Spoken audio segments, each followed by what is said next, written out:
포항문화방송은 지난 1월부터 월성원전 주요 구조물의 방사성 물질 누설 가능성을 집중 보도해 왔는데요. 공식 조사를 통해 사실로 드러났습니다. 원자력안전위원회 민간조사단이 사용 후 핵연료 저장조에서 냉각수가 새고 있다는 사실을 확인했는데 저장조 차수막도 설계대로 시공되지 않은 채 수십 년 동안 운영돼 온 것으로 드러났습니다. 김형일 기자가 보도합니다. 월성원전 1호기 사용 후 핵연료 저장조가 새고 있다는 사실이 이번 조사 결과 공식 확인됐습니다. 사용 후 핵연료 저장조의 에폭시 방수 성능에 결함이 있고 콘크리트 구조물인 저장조 벽체에서 냉각수가 누출된 것입니다. 의도되지 않은 형태로다가 누출됐다라는 것 자체는 저희들은 심각하게 보고 있습니다.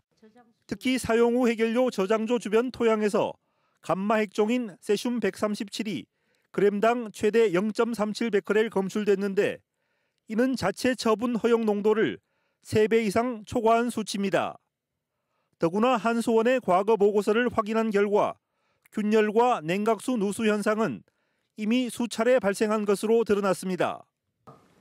민간조사단이 확보한 1997년 월성 1호기 SFB 보수 현황 보면 그때도 이미 97년부터 7군데 누수가 있었고 9군데 균열이 있었어요.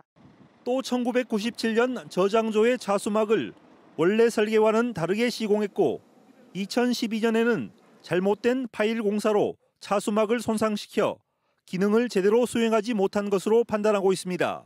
한수원은 누수 영향은 없다라고 딱 잡아뗐거든요. 근데 이번 조사 결과 지금 월성원전 부지 지하 구조물에서 좀 광범위한 누수가 일어나고 있는 것으로 전반적으로 어떤 구조물 관리나 이런 것들이 되게 허술하게 진행이 되어 온 것 같고 또 일정 부분은 좀 은폐의 의혹도 있는 것 같습니다.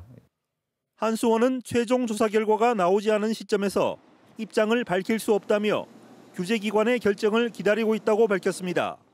월성원전 내 사용 후 핵연료 저장조에서 냉각수가 새고 있다는 사실이 공식 확인된 만큼 원전 안전을 위한 정부 차원의 신속한 후속 대책이 필요합니다.